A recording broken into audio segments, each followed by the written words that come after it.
The following podcast contains advertisements. If you prefer a podcast without advertisements, you can sign up for our ad-free version at patreon.com/lawfare. That's patreon.com/lawfare. You'll get rid of the ads, and we'll be very grateful. Did you know this podcast is powered by Acast? Acast is the home of podcasting. For creators looking for freedom to grow their listeners and make money too. And creative brands looking for smart ways to advertise. Podcasters and advertisers in the know Acast. It's time you did too. Visit acast.com to find out more. Acast, for the stories.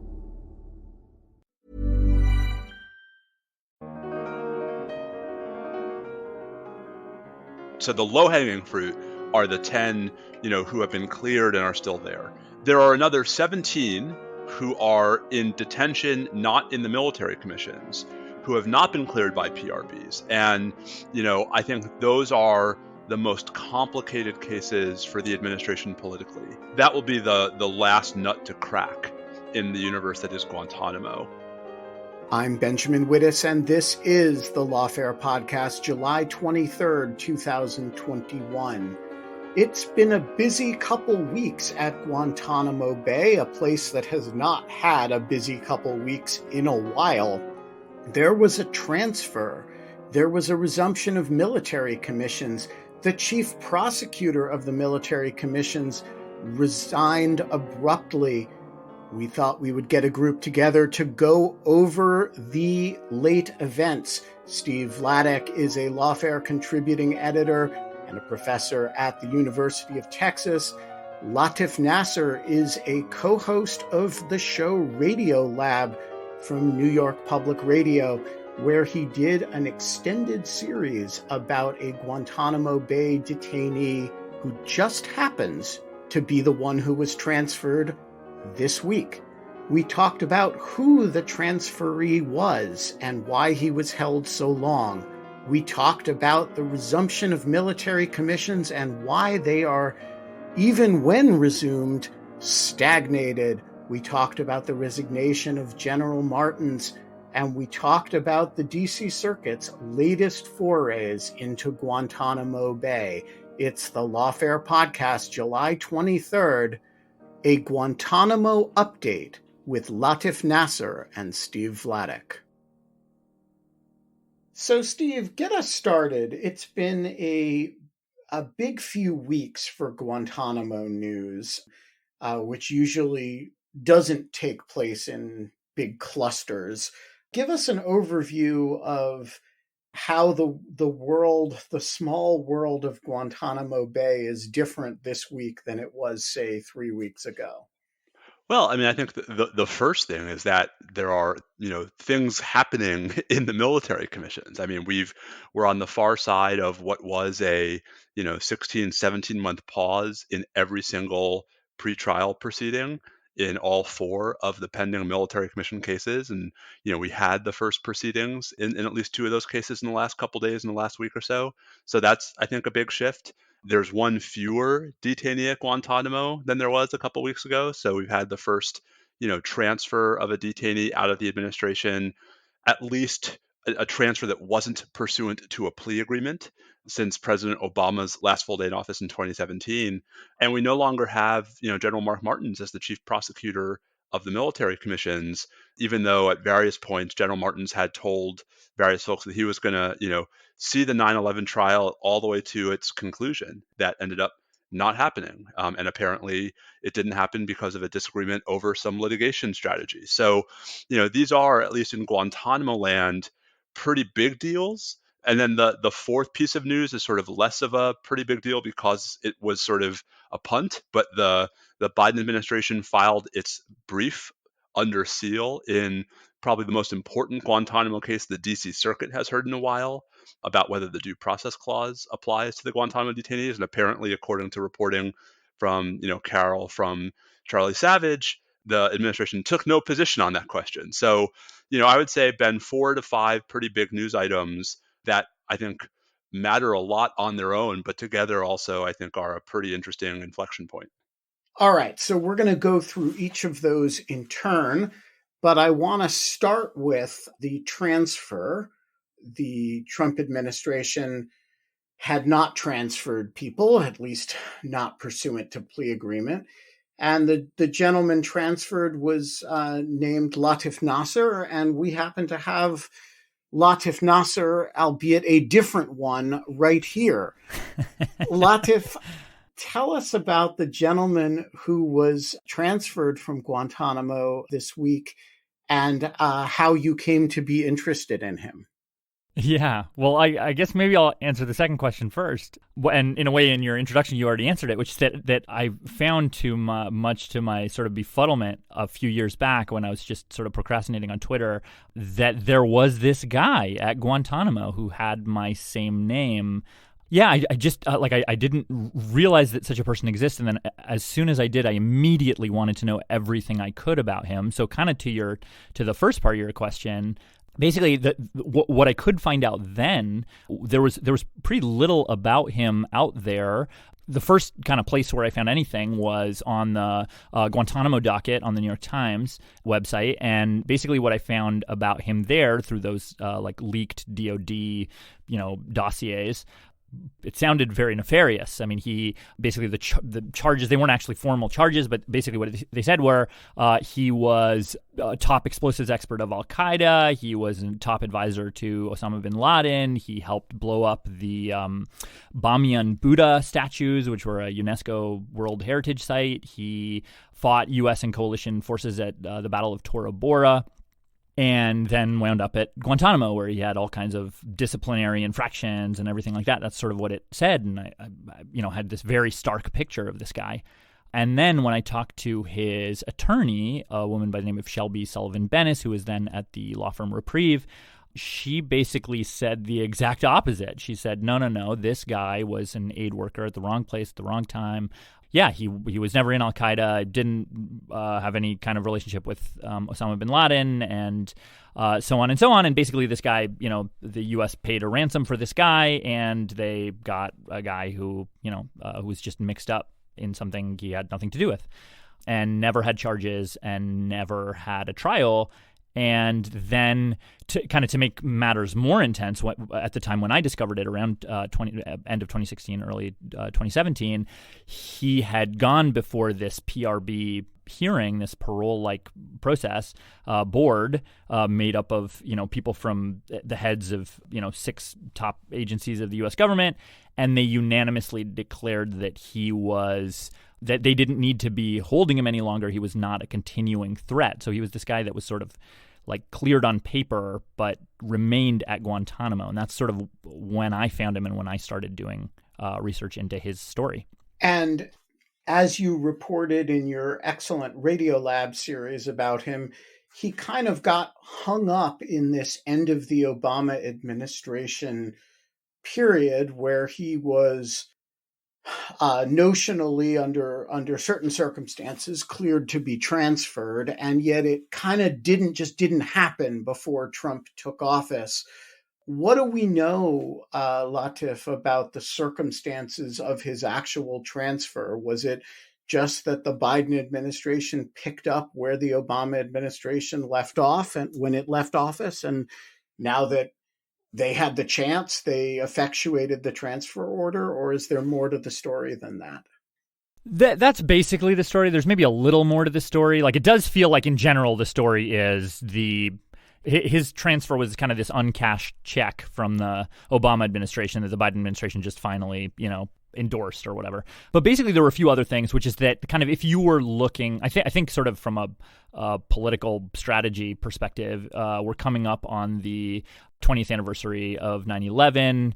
Guantanamo still being there is kind of a reminder of what went wrong, I think, to a lot of people. And in a way, to get people out of there would look like make Guantanamo smaller, or to get rid of it or close it down would be a win for this administration. That said, it's really hard getting guys out of there. Abdul Latif, first of all, as you said, he had that sort of transfer package. It was completely done. It was just kind of paperwork that got snarled at the end, like the Secretary of Defense's signature on a piece of paper, essentially. And so that's what was holding him up. But like if you look at sort of his case, like he's going back to Morocco, a country that is a stable country, an ally of the United States. He has a family there waiting for him, a job there waiting for him, a house there waiting for him. Like he was, I think on paper, he was the easiest case to transfer. One of the folks I talked to who was involved in putting that transfer together said that his case was not a low-hanging fruit. His case was a no-hanging fruit. It was just right there. It was the layup that the Biden administration could just kind of put in the bucket. So, Steve, how should we understand this transfer? There are 40-ish people remaining at Guantanamo. How many of them are plausible transfers at this point, and how many of them fall into this category of really, really difficult to imagine what a disposition that doesn't involve continued detention looks like? Yeah, I mean, there are. I often like to think that there are four categories, Ben, of Guantanamo detainees. And, for folks who haven't seen it, the New York Times has a fantastic thing called the Guantanamo docket, which really is a super helpful breakdown of all of this, including the four categories. So with the transfer of Mr. Latif, there are 10 detainees who are of the remaining 39 who have already been cleared by the periodic review boards who, meet the other sort of internal criteria for transfer. And so the question is just if the Biden administration is going to be able to find somewhere to send them. Of those 10, it's worth stressing a bunch of them are Yemeni, and that has continued to pose difficulties on the resettlement question. And just to be clear, that's because you can't easily repatriate somebody to Yemen because of the state of that country. So you have to find some third country willing to take the person. That's right. And at least one of the 10 is stateless, which raises complications of its own. So those 10, I think it's right to sort of think about this as the way Latif put it as no-hanging fruit. So the low-hanging fruit are the 10, who have been cleared and are still there. There are another 17 who are in detention, not in the military commissions, who have not been cleared by PRBs. And, I think those are the most complicated cases for the administration politically. That will be the last nut to crack in the universe that is Guantanamo. There are 2 of the remaining 39 who are serving sentences pursuant to military commission convictions. And then there are 10 who are in various stages of pretrial proceedings in the military commissions. And that's it. And so, 27 of the 39 are on the detention side, 12 of the 39 on the military commission side. And, the 12 on the military commission side have their own problems. But I think from the perspective of an administration that has not repudiated the commissions, I think it's safe to assume those are going to soldier ahead at whatever terrifyingly slow pace they're soldiering. The real political challenge for the Biden administration, the diplomatic challenge is the 10 who have already been cleared. The political challenge is the other 17. All right. Before we turn to the other major issues that arose, which coincidentally involve those other groups of people, let's finish up with the transfer situation. Latif, have you been in touch with Latif Nasser's family or with him? You were sort of famously not able to have direct contact with him while you were reporting your story. I'm actually surprised you're not in Morocco hanging out with him now. It's I was very tempted, let me tell you. But basically, in reporting, I did a number of interviews with former Guantanamo detainees, and those were the hardest interviews I've ever done in my entire career, in part because these men have been through a lot, and they are they have all kinds of sort of PTSD, and they have all kinds of hesitations and unwillingness, which you can sort of imagine, to sit and subject themselves to more questions. And so to me, that was actually very much my first impulse, here he gets transferred, just jump on a plane. But then I realized that actually probably more productive, what would lead to a better interview. And a more kind of humane way to approach it is to sort of give him a little time, let him settle with his family, give him a little space. I didn't want to be, the paparazzo going in through Britney Spears' bathroom window or whatever, and just give him a little space and then kind of pursue it after that. And I think that, I have been sort of in touch with him through his lawyer and as well with the family, again, through the lawyer. And yeah, they are ecstatic. They're so excited. They are, and especially because it sort of coincidentally, I think, happened to be Eid when he sort of the day before he lands there. So he's celebrating his first, holiday with his family in 19 years. So they are very excited. They are but they're also a little bit, it's kind of a tender transitional time for them. Yeah. So I think it's kind of, we'll see how it shakes out, and hopefully I'll be able to, to get that, interview that I've been waiting for like 5 years now. So, Steve, let's talk about General Mark Martins, who was the chief prosecutor of the military commissions, and as you described, contended for a number of years that he would be there through the 9/11 trial. Mark Martins has now announced his retirement. The 9/11 trial still hasn't happened. What happened? Well, we only know what's been publicly reported, Ben, and so I think it's important to put that caveat up front. But there are coincidences that seem to give a lot of credence to the public reporting. So Carol Rosenberg, and at least on one of the stories, I think Charlie Savage, reported that Martins stepped away as the result of a fight with others in the Biden administration, albeit unnamed others, about the position the government was going to take on an interlocutory appeal in the al-Nashiri case. Al-Nashiri, folks may remember, is the alleged and accused mastermind of the October 2000 bombing of the USS Cole. It's al-Nashiri's case where the D.C. Circuit in 2019 wiped away 3.5 years of pretrial proceedings because of a conflict that the trial judge had and didn't disclose. Here now, Ben, what everyone's fighting about is an effort by the government, led at the time by General Martins, to introduce statements that al-Nashiri made while he was in CIA custody, and by every account except the government's being tortured, not at his trial, but at least in support of certain pretrial proceedings in the military commission.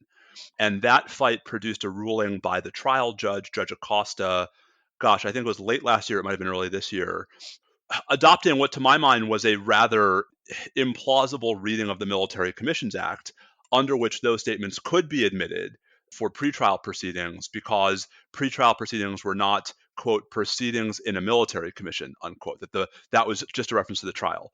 Whoever has the better of that argument, al-Nashiri has appealed that to the Court of Military Commission Review, and General Martins, favorite court, my favorite court, the court that has done the most to give Article I courts a bad name of any court I can think of.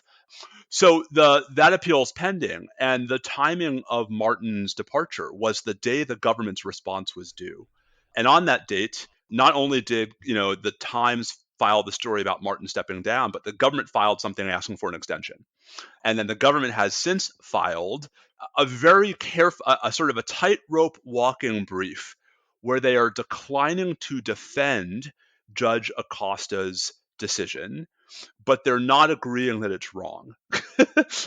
Basically, where they want to sort of live to fight this. The Biden administration's not asking the CMCR to affirm, but they're also not willing to concede that Acosta was incorrect so that they can have this issue for a future case if they want it. That seems to be, Ben, what forced or pushed Martins out, whether it was his own doing or whether it was, that he was asked to step down by the very few people above him in the chain of command. I think only a handful of people know, but it seems to be that the Biden administration insisted on Martins not defending that ruling on appeal, and that was the last straw. So your inference here is that Martins wanted to defend this decision and the Biden administration did not, although having gotten rid of him, they didn't acknowledge error in the case either, right?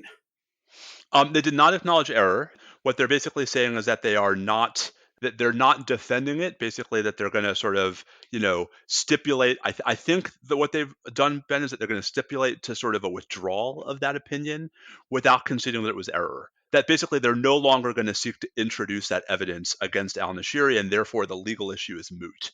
Moot, not necessarily settled. And so, I think the reason why, Ben, I feel somewhat comfortable in the inference, although it's right to say that it's an inference, is because we only got to this point because the prosecutors, under the direction of General Martins, had pushed for this ruling in the first place.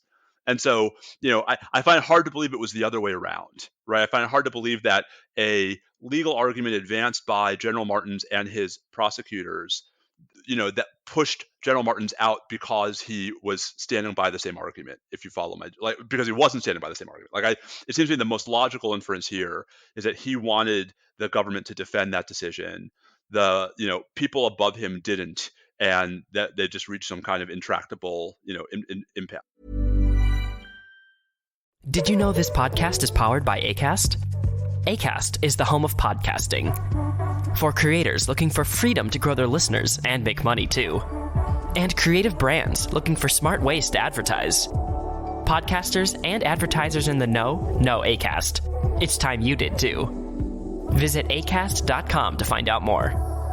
ACAST, for the stories. So this brings us to the more general point about the proceedings continuing in the military commissions. Or not, as the case may be. Albeit without the chief prosecutor.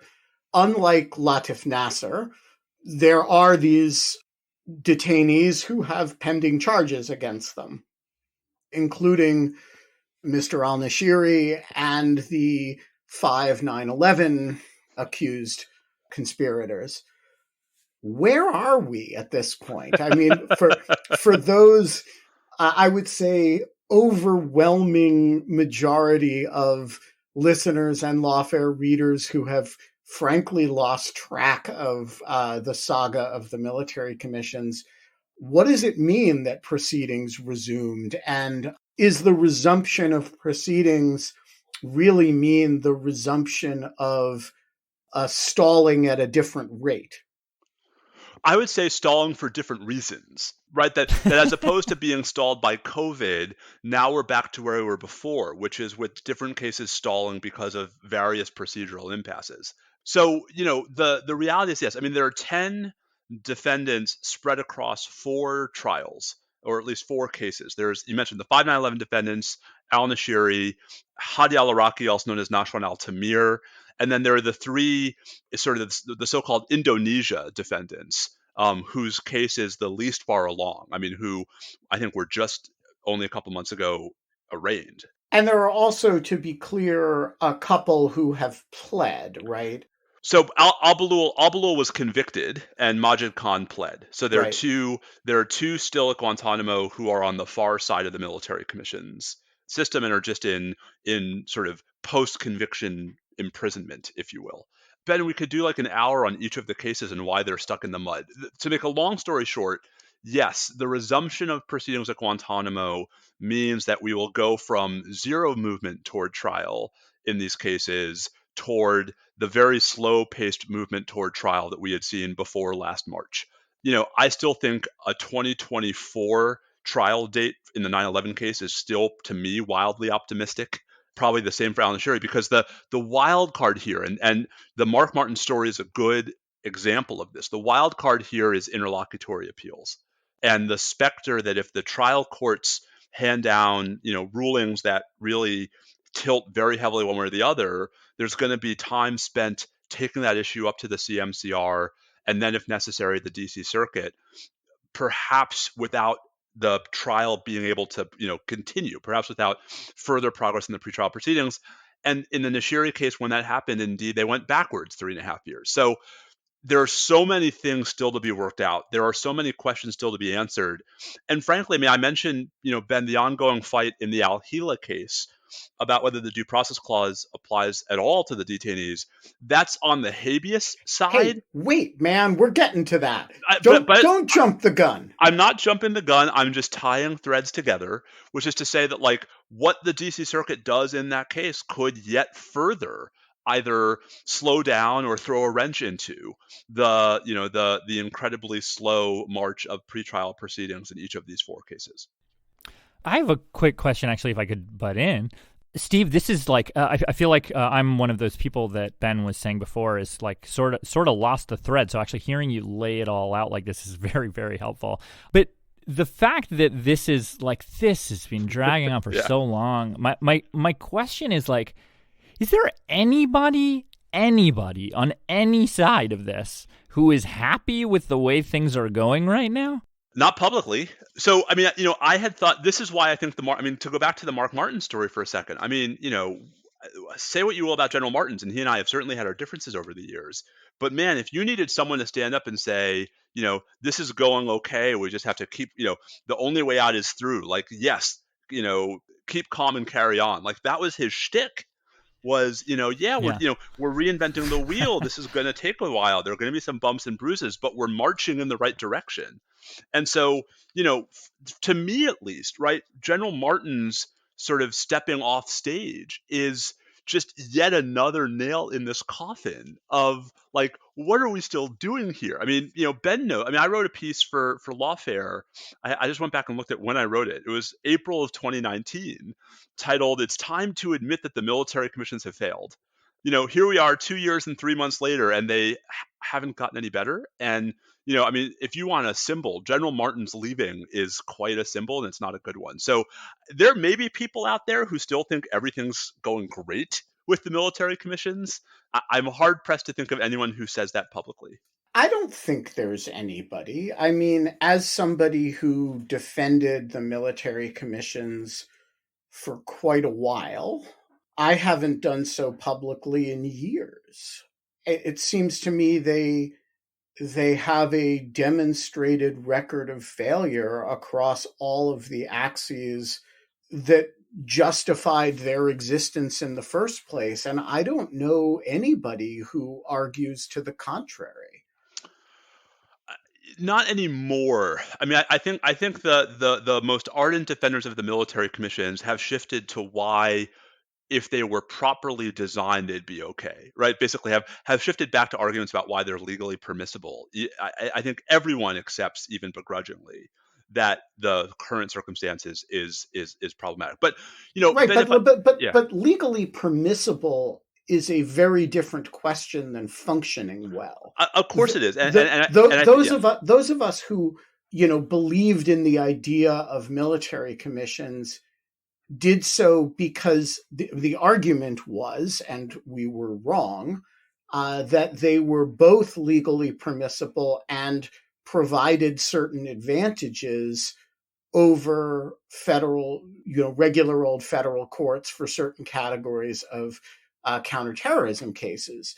That second half, leave aside whether the first half was right, that second half of the argument was simply wrong, and nothing that's happened over the past 20 years provides an iota of support for it. And I don't know anybody serious who doesn't accept that at this point. Well, I mean, I'd be curious what General Martins thinks. And I mean, he's serious. But I'll just say, I mean, Ben, it's worth taking a minute to talk about why, right? I mean, like, yes, we can all accept that the commissions have failed, or at least that they're at a point where they are mired in the mud as a policy matter. I think I'd be derelict if I didn't say at least a little bit about why I think that's true. And I think some of that is just bad institutional design. You already alluded to my love for the Court of Military Commission Review, a court that, so far as I can tell, serves exactly zero purpose except to slow things down. But, I know I'm beating a dead horse here, but also look at Nashiri. I mean, the latest, brouhaha is we're back to the original sin, which is torture. that, if the government were, and I've said this as so often on the National Security Law podcast, I can't even remember how often I've said it. Like, if the government were willing to take the death penalty off the table in the 9/11 case, take the death penalty off the table in Nashiri, and stop trying to rely on evidence obtained from the CIA, this would all go a lot faster. And there's a tendency on the part of the government's lawyers and some of the military commission judges to blame defense lawyers for litigating every issue, for raising every objection. With all respect, that is their job, right? If the government wanted this to be a success, the government and not the defense lawyers has the means of doing so. It just would require the government to make choices that to this point it has been unwilling to make. Well, and I would say more fundamentally even than that, if you replayed this tape in federal court, defense lawyers would do exactly the same thing. They would raise every issue, they would make every possible objection, and it would not take 20 years to litigate the thing. Because federal judges are better at this, and they are more competent at this, and they would not be doing everything as a matter of first impression. So, Latif, I'm curious for you've been ambiently aware of the military commission side of Guantanamo, but your guy was never in it.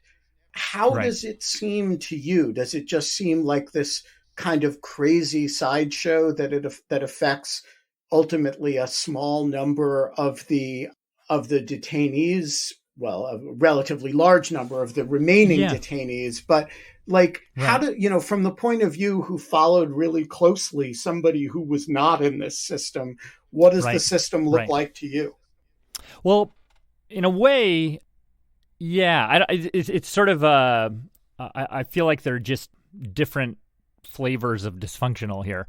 The way that Latif Nasser kind of was ushered through this periodic review board system, I think it definitely sounds better than the system all these other detainees are going through, this military commission system. But it also had its own kind of challenges and issues and problems. But I think it was like those were like sort of surmountable and handleable problems. But it is, to me, I think it was a thing that Steve was saying earlier. Like, it's like this is reinventing the wheel. It seems so arduous. It seems like and that would be if, again, as Steve said, like if torture wasn't even involved, this would be a very arduous process. And then to add something that is, I'm not a lawyer, but this phrase, I remember what is the fruit of the poisoned tree, or like to me, it's like you're trying to do two immensely hard things at once. It's like the image I have of have you guys ever seen those YouTube videos of the cars that are on two wheels and they're trying to change the tires of the other two wheels? Like, it's that kind of a thing. Like, it's like, why would you do both of these things at the same time? It already seems so difficult, and this already seems so kind of legally precarious, politically dicey. Like, there's like, it just seems like this impossible corner that the government has painted itself into. I think that's largely right. And kind of say, I mean, the other thing to say here is, and this is why I've been trying to look for signals from the Biden administration that we're in for anything other than the end of the Obama administration. And to be perfectly honest, so far, I haven't seen much. Transferring Abdul Latif Nasser is, as we've said, like, that was just cleaning up a mess that should have been cleaned up in 2017. I haven't seen the Biden administration expend any capital on any of the proposals that are out there to actually make meaningful progress on the military commission side. For example, trying to actually see if any of the defendants will agree to plead guilty by video conference in civilian court, which is something that, had been floated a lot during the Obama administration, even for an early period in the Trump administration. No political capital in trying to push the Democratic-controlled Congress to finally get rid of the domestic transfer restrictions that have been in the National Defense Authorization Act every year since 2011. So, we're stuck here, and it's not the Biden administration's fault that we're stuck. But we're not going to get unstuck without someone doing something, and that someone's not going to be the detainees, and it's not going to be the detainees' lawyers. Okay, I want to push back on you on this. because I think if you're, say, a law professor at the University of Texas, you get to say this. But if you were in the White House counsel's office or the Defense Department general counsel's office, and you had to look out for the interests of your client, and your client was the Biden administration, it would be very hard to say, oh, let's urge the administration to expend its limited political capital in a 50-50 Senate to allow the transfer to the United States of detainees who, let's say, unlike Abdul Latif Nasser, unquestionably did really, really horrible things. And some of them, let's remember who a few of them are. Mr. Al-Qahtani, right, who is not charged in a military commission right now. His case was dismissed for torture reasons, but he's the guy who was trying to meet Mohammed Atta in Miami airport and was turned away by an elite, particularly alert border guard. 20 years ago. 20 years ago. Like, would you, as a lawyer for the presidency in one form or another, really urge the transfer of, Mohammed Al-Qahtani? So I think either you're missing my point or I wasn't clear, and my money's on the latter. Maybe both. So my point is not that they ought to do this at the expense of every other item on their domestic agenda, because it's not hard to imagine how every single Republican will react. My point is that we're not going to get anywhere unless they do. And so, yeah, I mean, Ben, do I understand why closing Guantanamo is not something on which this administration is expending any capital? Of course I do. If I were in the administration, would I feel the same way? Quite possibly. That doesn't change the fact that they're the only ones in a position to do anything about it. And, that's why we're stuck now, as opposed to why we've been stuck previously. I do think there are things they can do short of, using their razor-thin Democratic majorities on Guantanamo. I don't think, for example, the video plea deal proposal requires any legislation at all. And so insofar as that was something they were willing to do, as long as there were defendants who were willing to acquiesce, I think that could be pursued. I think they could really ramp up the efforts to not just get all 10 of the PRB cleared detainees out of Guantanamo, but to actually see if any of the 17 not PRB cleared detainees might now actually get through the PRB process, because that has happened before. So I want to be as clear as possible. It is not that I blame the Biden administration for where we are today. I do not. It's that so much of the sort of reasons why we're going to continue to be stuck are because of the political factors that will lead the administration to not expend capital on the things it would need to do to actually make a meaningful dent in that number.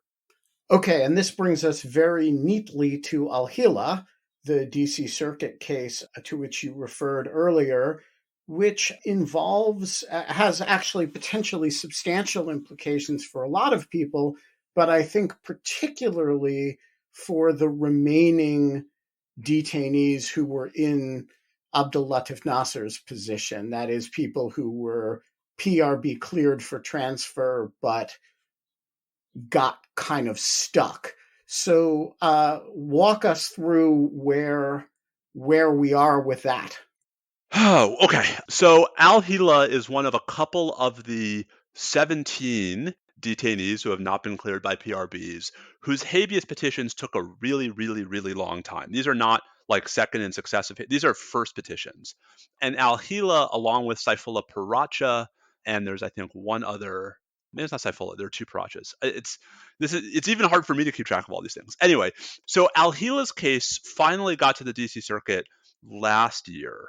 And it produced this remarkably 2009-like opinion, because it produced this remarkably 2009-like panel where you had a 3-judge panel of judges Naomi Rao, A. Raymond Randolph, and former Judge Griffith. And for folks who sort of don't have the D.C. Circuit's Guantanamo jurisprudence committed to memory, Judge Randolph is the one who wrote the opinion that was reversed by the Supreme Court in Rasul. He's the one who wrote the opinion that was reversed by the Supreme Court in Hamdan. He's the one who wrote the opinion that was reversed by the Supreme Court in Boumediene. And he was the one who wrote the opinion that was vacated by the Supreme Court in Kiemba. So he has some views on Guantanamo. So the three-judge panel held a couple of pretty important things, but most importantly, it held that Guantanamo detainees categorically do not have due process rights. Judge Griffith's separate concurring opinion suggested it was unnecessary to reach that conclusion because, as various other panels had done at various other points, one could assume the due process clause applied if one believed that whatever process the detainees had received met due process standards. And then the detainee, Mr. Al-Hila, sought rehearing en banc from the D.C. Circuit, given how sort of one-sided a panel he had received. The D.C. Circuit agreed to rehear the case en banc, but, and here's what I think is especially important, only the due process issue. There were actually some other important questions that the panel decided about, whether the scope of the government's detention authority includes the power to detain someone who was not a member of Al-Qaeda or any of its affiliated groups, but who provided substantial support to Al-Qaeda and its affiliates through non-belligerent activity. That's a big deal, too. That is not what's going before the en banc D.C. Circuit. The en banc D.C. Circuit is just deciding the due process question. So, of course, this led to the question of, well, what's the Biden administration going to say about the due process clause? And again, we're back to Carol and Charlie's reporting. And according to Carol and Charlie, there was a huge interagency kerfuffle about what the Biden administration's position ought to be, where all three positions were represented. Basically, the notion that the due process clause should apply to the detainees and yet was satisfied here. The notion that the court should not reach whether it applies because even if it does, it was satisfied, and the notion that it was not applicable at all. All three positions were aired. Apparently, the middle one won. And so the brief that we have not seen, as we've been told by Carol and Charlie, takes no position on the due process question. It merely takes the position that to whatever extent due process applies, the procedures at Guantanamo comport with due process. Exactly so. And that's an elegant compromise if you don't think about it that much. The reason why I'm sort of wary of that compromise, and the reason why I've been wary of opinions making that point, going all the way back to, I think it was then Circuit Judge Brett Kavanaugh who was the first to make that argument, is because various judges on the D.C. Circuit have suggested that some of the critical procedural rulings that the Court of Appeals reached in the first round of post-Boumediene cases, Ben, back in 09, 10, and 11, were informed by the assumption that the due process clause did not apply. So, for example, the notion that the correct standard of the burden of proof is a preponderance of the evidence, not clear and convincing evidence. Well, Judge Silberman has all but said the reason why they're not troubled by Hamdi is because that case, of course, was about due process. So color me skeptical that the D.C. Circuit's jurisprudence over the last 11, 12 years would look the same if the due process clause clearly applied to the detainees.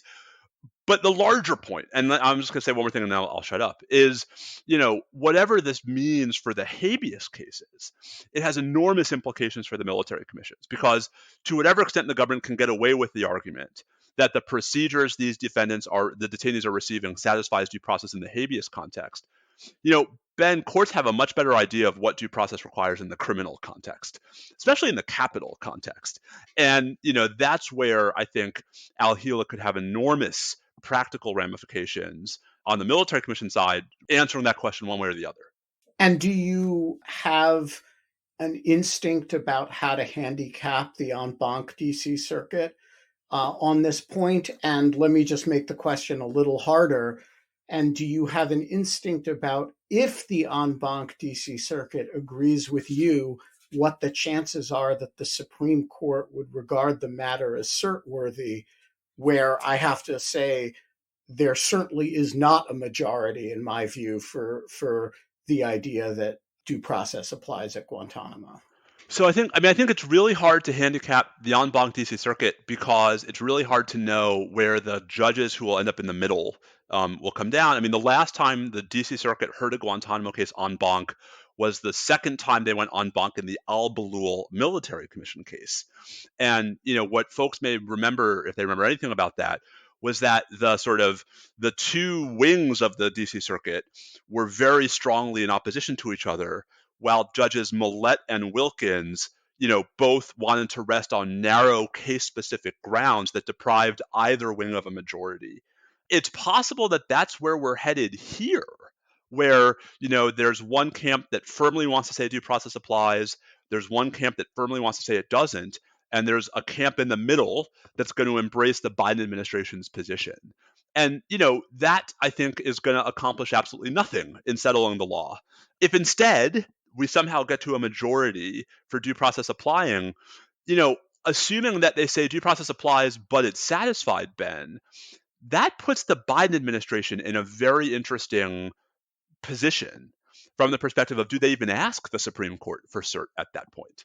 Right? That if the DC Circuit holds, as opposed to assumes, that the due process clause applies to the Guantanamo detainees, but that it doesn't require more than what its jurisprudence has already articulated, whether or not it's cert worthy, I'm not sure it's actually cert provoking.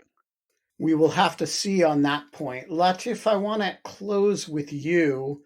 The guy who bears your name has gone home. What happens to him now? And let's use it as a reflection on sort of 700 people have been removed from Guantanamo and sent elsewhere. What happens to them? Yeah, the sort of to talk about his case first and then zoom out a little bit. For him, he is very lucky that he has a family to go to, a home to go to, a job to go to. There is a rehab center for torture victims, basically, in his home city of Casablanca. It looks like he sort of has a path back to a stable life. One of the things I remember very vividly when I started reporting this with, this is not sort of my zone. I kind of got pulled into it because of this name coincidence. But my kind of an assumption I had at the beginning was, after being held for so long, this man, if he didn't have, anti-American sentiment and urges and motivations before all of this, he certainly would have them after. That he would come out, and I was imagining it probably the same way as a lot of these other 700 guys, that they would come out really pissed. And what I found, at least in Abdul Latif's case and in several of the other former Guantanamo detainees that I talked to, him getting out, he wasn't, or he's not, angry so much as, from what I can gather from his lawyer and his family, he's tired and he's sad. He wants to have a family. He wants to kind of do the things he hasn't been able to do for the last 19 years. He has a name picked out for his firstborn child. And that's kind of it's like just the fact that this man, for whom we had very flimsy evidence, we held him for this long, and kind of now that's the only thing he wants to do. I don't know. To me, that kind of puts a lot of this sort of fighting over who these guys are. Like, he has a lot of health complications. He has permanent hearing damage from sensory overload from Guantanamo, according to his lawyer.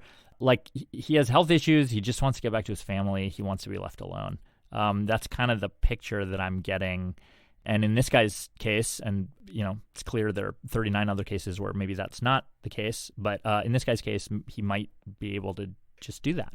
So I want to ask you this precisely because you're not a lawyer. You're just somebody who's engaged the case of this individual with a lot of complexity and a lot of sympathy. It's been a while since I've listened to your series about him, but as I recall, you concluded that he was almost certainly more tied to bin Laden than his lawyers allow, that the evidence of his engagement in any particular violent activity was not all that strong, but that he was certainly associated in some sense with enemy forces. Is that a fair summary? Right. Yeah, and also I think kind of pivotally, from what we found, there was no evidence that he had ever tried to harm civilians, that he had ever sort of targeted or gone after American citizens. Like those two things to me were like spoke pretty loudly. So what do you think, should have happened to Abdul Latif Nasser? He was captured by either Pakistani or Northern Alliance forces and turned over to U.S. forces with a kind of tag on his toe that said Al-Qaeda. We're allowed to detain the enemy in wartime. 19 years of detention on that record seems pretty hard to understand. Like, what to you would have been justice or appropriate handling of Latif Nasser? I think the situation he's in right now is pretty reasonable. I mean, sending him to the fact that he's from a country that is an ally, that has, security apparatus that is able to keep tabs on this guy and, pay attention to him to make sure that in the off chance that he does re-engage, which the numbers from the Obama administration and forward have been very low, in the case that he does re-engage, that he can be stopped. But I think that situation that he's in right now, where it's like send him home to his family and monitor him, that seems like a pretty reasonable solution. Keeping him for 19 years before that seems very extreme. I mean, it's obviously it's easy for me to say this now, if I was the person in charge right after 9/11, it might have been a harder call. But right now, I think that scenario, that seems like a very reasonable scenario that could have been true, even 15 years ago. We're going to leave it there. Latif Nasser, Steve Vladeck, thank you both so much for joining us. Thank you. And Ben, if I can just say one thing, which is I just wanted to say thank you. In the series that I reported, you helped us out so much, me and my colleagues. And yeah, we're just really grateful for your help. It's a pleasure.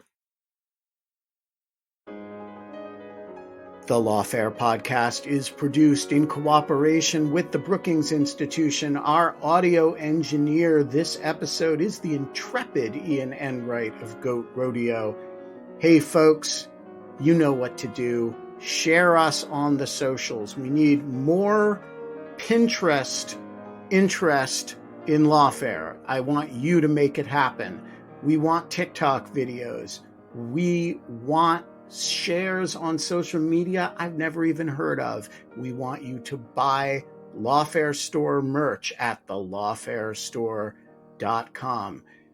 The Lawfare podcast is edited by Jen Patja Howell. Our music is performed by the one, the only, Sophia Yan. And as always, thanks for listening.